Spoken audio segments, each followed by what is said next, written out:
आचार्य श्री नमोस्तु GT road Karnal से सागर जैन शंका कर रहे हैं कि पक्षियों को जो चावल डालते हैं उससे उनके गर्भपात हो जाते हैं, तो क्या पक्षियों को ऐसा क्या अन्न डालें जिससे उनको नुकसान ना हो और हमारा दया धर्म भी पालन हो जाए।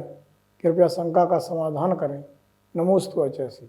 भूखे को भोजन कराना ये सच्ची मानवता है, क्योंकि व्यक्ति यदि भूखा रहता है या कोई प्राणी भी भूखा रहता है तो उस जीव में बहुत आकुलता व्याकुलता रहती है। पशु पक्षी जिनका कोई स्थान नहीं, कोई जगह नहीं, और सर्दी गर्मी भूख प्यास सब सहन करते हैं। यदि आपके अंदर मानवता है, दया है और करुणा है और जीव दया करना चाहते हैं, पशु पक्षियों को भोजन देना चाहते हैं तो दीजिए, अच्छी बात है, देना चाहिए। पर मैं एक बात ये कहना चाह रहा हूँ कि उचित भोजन देना चाहिए, जो उनके स्वास्थ्य की अनुकूलता हो, जो उनके प्राणों की रक्षा करे, ऐसा भोजन देना है। ऐसा भोजन पानी ना दे दें जानवरों को या किसी को भी जिससे उसका जीवन ही खतरे में आ जाए। जैसे कि बताया कि चावल आदि खाने से कबूतरों को नुकसान होता है, उनके गर्भ में पल रहे जो बच्चे हैं वो मरण आदि को प्राप्त हो जाते हैं। तो ऐसी चीज़ें मत दो, जो उनके योग्य हो। आप देखिए, पढ़िए कौन किसके योग्य है, लेकिन इस बात का ध्यान रखना, ऐसा नहीं कि मांसाहारी है तो हम उसको मांस का भोजन दे दें, बिल्कुल ऐसा नहीं।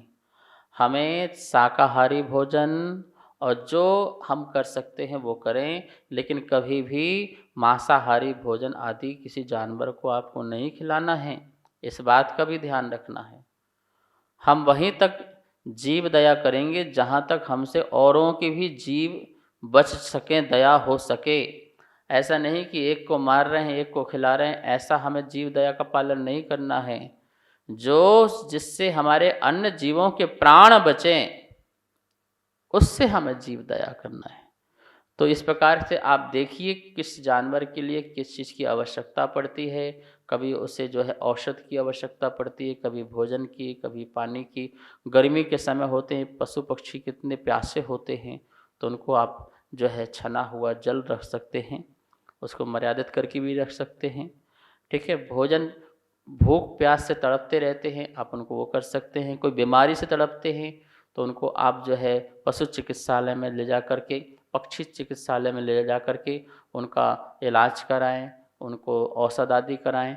ये सब आपके भाव है, ये आपकी विशुद्धि है दया और करुणा की।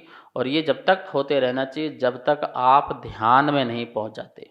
ध्यान में जाने के बाद तो आप अपने में पहुंच जाते हैं, सर्व जीव पर दया समभाव रूप से हो जाती है, बीतराग भाव रूप से हो जाती है। लेकिन जब तक हम चलते हैं फिरते हैं, बातें करते हैं, उठते फिरते हैं, प्रवृत्ति होती है, तो ये सब जीव दया करुणा भाव हमें सही सम्यक तरीके से करते रहना चाहिए। सुषमा जैन उत्तर प्रदेश से शंका कर रही हैं कि जो ओघ शब्द आया है आगम में, उसका क्या अर्थ है। कृपया शंका का समाधान करें। नमोस्तु आचार्य श्री। ओघ, ओघ जो शब्द है यह आगम का शब्द है, जिसमें बताया है गुणस्थान का संक्षिप्त शब्द है। यदि हमें गुणस्थान बोलना है तो उसके स्थान पर आप ओघ बोल सकते। ओघ एक संज्ञा दी गई है कि जैसे पहले गुणस्थान में बताया है वही आप यहाँ पर लगा लें। ओघ जैसे कि कहा कि इस गुणस्थान में इतनी संख्या होती है, तो वहाँ गुणस्थान न बोल करके पहले ओघ में इतना, दूसरे ओघ में इतना, तीसरे ओघ में इतना। तो ये संक्षिप्त शब्द है, ठीक है ना। जैसे मारगणा को आदेश बोल देंगे, गुणस्थान को ओघ शब्द बोल देंगे, ये उनके पर्यायवाची शब्द भी मान सकते हैं। यही आगम में इसका अर्थ मिलता है। आचार्य श्री नमोस्तु नवीन जैन बलवीर नगर दिल्ली से शंका कर रहे हैं कि जब हम गाड़ी चलाते हैं तो उस समय कई बार गिलहरी है, चूहे हैं, कुत्ता बिल्ली आदि सामने आ जाते हैं और अचानक यदि हम ब्रेक लगाते हैं तो खुद का भी मरण हो सकता है और सामने वाले का ही मरण हो सकता है, या कभी मर ही जाते हैं, तो उसका हमें क्या प्रायश्चित करना चाहिए। कृपया शंका का समाधान करें। नमोस्तु आचार्य। श्रावक गण जो हैं वाहन आदि का उपयोग करते हैं, जैसे पहले कभी बैलगाड़ी होती थी, ऐसी वस्तु का उपयोग करते थे। आज जो है कार है, रेलगाड़ी है, हवाई जहाज़ है, आदि बहुत सारी वस्तुएं हैं। यातायात की व्यवस्थाएं बहुत बढ़ चुकी हैं। अब आप जो है एक स्थान से दूसरे स्थान पर जाते हैं, रात्रि में भी जाते हैं, दिन में भी जाते हैं। अनेकों जीवों की आपके गाड़ी आदि के माध्यम से हिंसा हो जाती है, और नियम से होगी, क्योंकि न जाने कितने चींटी मरेंगे, मकोड़े मरेंगे, और जैसे बताया कि चूहे, बिल्ली और सर्प आदि बड़े बड़े जानवर भी टकरा जाते हैं। पाप तो होता है, हिंसा तो होती है, क्योंकि आप असंयमी हैं। संयमी व्यक्ति जो है वो पैदल विहार करता है। संयमी महाव्रती जो होते हैं वो पैदल विहार करते हैं। असंयमी व्यक्ति जो है वो पैदल या फिर गाड़ी आदि से। असंयमी पैदल चल रहा है तब भी उसके पाप का बंध है, क्योंकि संयम उसके पास नहीं है, और वाहन आदि से पाप का बंध तो कर ही रहा है।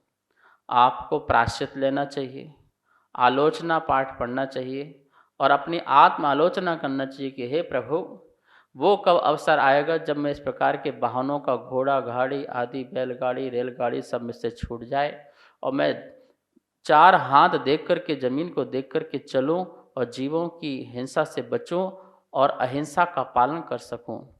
आपके द्वारा यदि साक्षात पंचेंद्रिय जीवों की हिंसा होती है तो नियम से आपको प्रायश्चित लेना चाहिए। सिद्ध क्षेत्रों में जाकर के उपवास करना चाहिए, माला करना चाहिए, और जो जीव गए हैं, मर गए हैं, भावना भाना चाहिए कि वह जीव भी आगामी काल में सिद्ध बने। प्रभु, मेरे से बड़ा अपराध हुआ है, प्रमाद हुआ है, मेरी अब विवेकहीनता रही कि मैंने इस प्रकार से तेज वाहन चलाया, रफ्तार में चलाया, रात्रि में चलाया। यदि आप विवेक रख सकते तो दिन में करते, आराम से चलते, देखभाल करके चलते, जीवों की बचाने के परिणाम रखते। लेकिन ये मेरी विवेकहीनता थी, प्रमाद था, और शीघ्रता से पहुंचने का जो भाव था, मैंने कोई विवेक ही नहीं लगाया, जिसके कारण जीव हिंसा हुई है। आप उसका प्रायश्चित करें, गुरुओं से प्रायश्चित करें, पश्चाताप करें, और यह भाव रखें कि ये साधन, ये सब इनका अभाव होकर के मैं शीघ्रता से पद विहार के भाव रखूं, मुनियों के संग चलें, उनके साथ चल के अपने जीवन का जो है अच्छे तरीके से आचरण का पालन कर सकूं, ऐसी भावना रखना चाहिए। सभी को सादर जय जिनेंद्र। पूज्य गुरुदेव के मुखारविंद से आप सभी की शंकाओं का नित्य समाधान आगम के अनुसार किया जा रहा है, और ये इसका प्रसारण आदिनाथ टीवी चैनल के माध्यम से हो रहा है। अगर आपके मन में किसी भी प्रकार की कोई भी शंका है तो आप हमें नीचे दिए गए नंबर पर बेझिझक भेज सकते हैं, और आपकी शंका का समाधान पूज्य गुरुदेव के मुखारविंद से आदिनाथ टीवी चैनल के माध्यम से किया जाएगा। तो आप हमें अपनी शंकाएं भेजें और पूज्य गुरुदेव के मुखारविंद से अपना समाधान पाएं और अपनी शंका का समाधान करें। जय जिनेंद्र। इस कार्यक्रम के पुण्यार्चक थे